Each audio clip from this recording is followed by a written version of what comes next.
शुक्रिया। आप सभी को नमस्कार। बहुत संभव है कि मैं 10 मिनट में ही अपनी बात खत्म कर दूंगा और मैं अपनी बात वहीं से शुरू कर रहा हूं जहां से मानवेंद्र जी ने शुरू की थी कि कथक की कोई बहुत जानकारी मुझे नहीं है। पर हाँ, जब मुझे ये पता चला कि रजा फाउंडेशन के इस मंच से बिरजू महाराज पर मुझे कुछ कहना है, मैं थोड़ी सी बात कहूं। मेरा जो परिचय हुआ कथक से, वो कथक से ना होकर के बल्कि कथिक से हुआ। और आप सब जानते हैं कि कथा कहे सो कथक कहावे या फिर कथिक कहावे। वो भी इस तरह से कि बचपन में ही मेरे बाबा जी मुझे कुछ कुछ नसीहतें देते हैं, जैसे बुजुर्ग लोग अपने बच्चों को कुछ कुछ बातें बताते हैं अपने क्षेत्र की, अपने आसपास के लोगों की। तो वो बता रहे थे कि एक उन्होंने जो है पद में कहा कि बैरगिया नाला जुलुम जोर, नौ कथिक नचावे 3 चोर, और जब तबला बोला धीन धीन तब एक के ऊपर 3 वो ये बता रहे थे कि कैसे जो है समूह में अगर आप कुछ करते हैं तो बेहतर कर पाएंगे।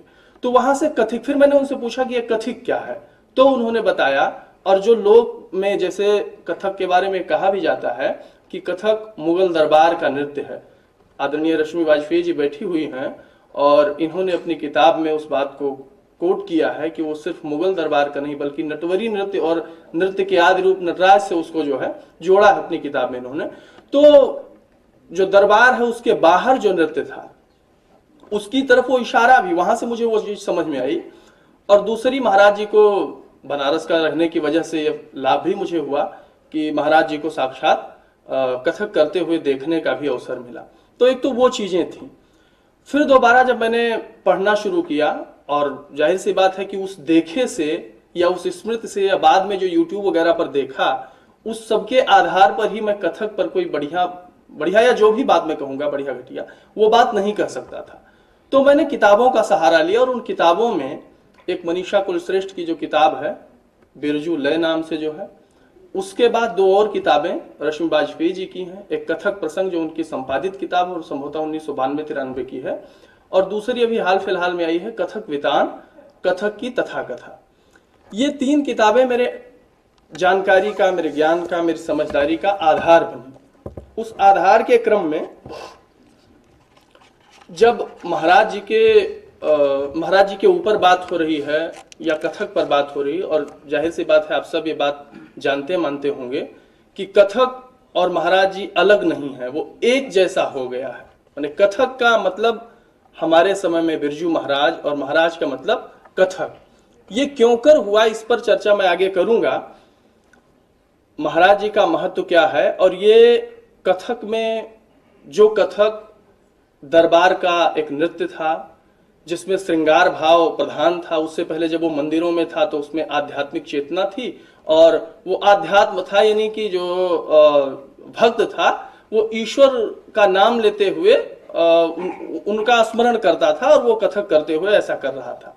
जब वो दरबारों में आया तो उसमें श्रृंगारिकता हावी हो गई। उस श्रृंगारिकता को इहलौकिक जगत पर लाकर और जितने सारे संदर्भों को कथक में समाहित किया, और मुझे तो लगता है, तो वहीं से ये बात मैं कोट कर रहा हूं जो लय के बारे में महाराज जी की है। नृत्य ही नहीं, हमारी हर गतिविधि में लय होती है। ये मनीषा जी की किताब से कोट है। घसियारा तक जब घास काटता है, घास को हाथ से पकड़कर उस पर हंसिया मारता है, फिर घास हटाता है। मारने और हटाने की इस लय में जरा सी गड़बड़ी हुई कि उसका हाथ गया। लय हर काम में, नृत्य में, जीवन में संतुलन बनाए रखती है। लय एक आवरण है जो नृत्य को सुंदरता प्रदान करता है। अगर नर्तक को सुर और ताल की समझ है तो वह जान जाएगा कि लहरा ठीक नहीं है, इसके माध्यम से नृत्य अंगों में प्रवेश नहीं करेगा। लय हम नर्तकों के लिए देवता है। और नृत्य के बारे में इन्होंने कहा कि मुझे तो संपूर्ण सृष्टि नाचती हुई दिखती है। मैं जहां भी जिसको भी देखता हूं वो एक खास तरह का जो है नृत्य करता हुआ दिख रहा है। अब आप यहां से ये देखने की कोशिश कीजिए, जब महाराज ये बात कर रहे हैं कि संपूर्ण सृष्टि नृत्यमय है, नाचती हुई है, तो मानवेंद्र जी की उस सवाल का भी यहां जवाब है कि समकालीन हिंदी कविता को भी कथक में किया जा सकता है। बल्कि रश्मि वाजपेयी जी ने अपनी उस किताब दूसरा जो आपका सवाल था कि हिंदी के लोगों ने नहीं लिखा है, इस पूरी किताब में एक चैप्टर है जो नृत्य और कविता को केंद्र में रख करके लिखा है इन्होंने। मेरा सवाल ये नहीं तो नहीं, आपका तो उस संदर्भ से मैं ये कहना चाहता हूं कि नृत्य और कविता के अंतर संबंधों को, और महाराज जी के साथ जिन लोगों ने वो नाट्य रूपांतरण किया, सर्वेश्वर दयाल सक्सेना, नरेश मेहता जैसे लोग थे, तो वो दौर भी था। और आप सब जानते हैं कि महाराज जी को दिल्ली लाने में जिन लोगों की महत्वपूर्ण भूमिका थी, क्योंकि ये कम लोग जानते होंगे और जिसकी चर्चा महाराज जी ने की है अपने तमाम साक्षात्कारों में, वाजपेयी जी ने ही जो साक्षात्कार लिया है उसमें वो बता रहे हैं, जब इन्होंने कहा एक छोटा सा सवाल कि अपने बारे में कुछ बताइए, और उस पर मुझे लगता है कम से कम 20 मिनट तक महाराज जी लगातार बोलते रहे होंगे। वो लगभग 7-8 पृष्ठों में दर्ज हुआ है। और वहां वो बताते हैं कि जब मैं 8 साल का था मेरे पिताजी की मृत्यु हो गई है, अभी 10वां नहीं हुआ है, मैंने 2 प्रस्तुतियां की और उनका मुझे 500 रुपये पारिश्रमिक मिला। उस पारिश्रमिक से मेरे पिताजी का 10वां हुआ। ऐसे घोर अभावपूर्ण जीवन को जीने वाला व्यक्ति जब दिल्ली आता है, और जोशी मैडम का नाम मैं मिस कर रहा हूं, वो थी निर्मला जोशी जी, कपिला वात्स्यायन जी, या दूसरे तमाम सारे लोग, क्योंकि वो उस समय जो शासन सत्ता पर लोग थे वो ऐसे लोग नहीं थे जिनका कलाओं से कोई संबंध नहीं था, कोई मतलब नहीं था। पंडित जी कलाओं को जितना महत्व देते थे, जितना प्रश्रय देते थे, आप सब निराला जी से लेकर तमाम सारे संदर्भों को जानते होंगे। तो उन संदर्भों से जब आप देखेंगे तो एक पूरा परिवेश, एक पूरा माहौल मिला। हालांकि वह माहौल भी बाद के दिनों में कैसे खराब हुआ और आज उसकी क्या स्थिति है, मनीषा जी की किताब में वह दर्ज है कि महाराज जी की प्रस्तुतियों को खोजने के लिए जब वो संगीत नाटक अकादमी और तमाम सारी अकादमियों में जाती हैं तो कुछ भी हाथ नहीं लगता है, कुछ भी उन्हें नहीं मिला। बहुत मुश्किल से 2-4 प्रस्तुतियां मिली जो ठीक ढंग से देखी नहीं जा सकती थी, समझी नहीं जा सकती थी। बावजूद इसके, और दूसरा संदर्भ जो दूसरी बात जो परिवर्तन किया, जिसे जो विषय हम लोगों को दिया गया था निरंतरता और परिवर्तन की बात, तो कथक की जो अपनी एक परंपरा थी जिसमें श्रृंगार था, जिसमें भक्ति थी, और आचार्य बृहस्पति ने कथक का एक अर्थ यह भी बताया है कि एक अकेला नट जो करता है वह कथक है, यानी कथक अकेले किया जाता है। महाराज जी से पहले मैडम मेनका और दूसरे तमाम लोगों ने वो शुरुआत की थी कि कथक को समूह में करना शुरू किया और नृत्य नाटिकाएं लिखी गई। तमाम सारी नृत्य नाटिकाएं मैडम मेनका ने भी खेली, बैले पर जो है वो कथक हुआ। लेकिन उसका व्यापक प्रयोग और जिसे कहते हैं ना संपूर्ण सृष्टि को जब कोई नृत्य में देखता है और उस चीज को जब वो व्यक्त करता है तो आप देखेंगे कि एक से एक, मैंने जो कथक की शास्त्रीय परंपरा या कह लीजिए कि जो दरबारी परंपरा थी, उस दरबारी परंपरा को तो इन्होंने निभाया ही, उसके साथ जो नए प्रयोग किए उन प्रयोगों में से मैंने कई लिखे हैं। जैसे बहुत सारी तिहाइयां इन्होंने बनाई,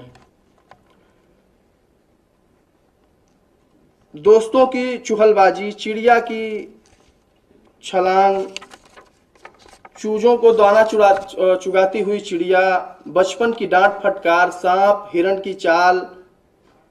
तो ये सारा जो ये तिहाइयां जो है ये पहले आपको कथक में नहीं मिलेंगी। कथक का अपना एक जो ढांचा था उस ढांचे पे ये फिट नहीं बैठती थी। इसके साथ साथ संस्कृत साहित्य के तमाम सारे नाटकों को कथक में व्यक्त किया, जैसे भवभूत के मालती माधव को, कालिदास के कुमार संभव को, टैगोर की कहानी पर दलिया नाम से कथक डालिया नाम से कथक खेला। गीतापदेश और कृष्णायन का गालिब के जीवन पर आधारित होता है शबो रोज तमाशा मेरे आगे, ये सब। तो ये ऐसी प्रस्तुतियां हैं महाराज जी की, एक पूरी लंबी लिस्ट है मेरे पास जिसमें और भी बहुत सारे हैं। तो ये सारा कुछ करते हुए कथक में जो परिवर्तन कर रहे थे उस परिवर्तन को आगे आने वाले जो कथक के मर्मज्ञ हैं, कथक के जानकार लोग हैं, कथक पर काम करने वाले लोग हैं, वो किस तरह से करेंगे, उससे कथक का आगे का जो है स्वरूप बनेगा, विकसित होगा।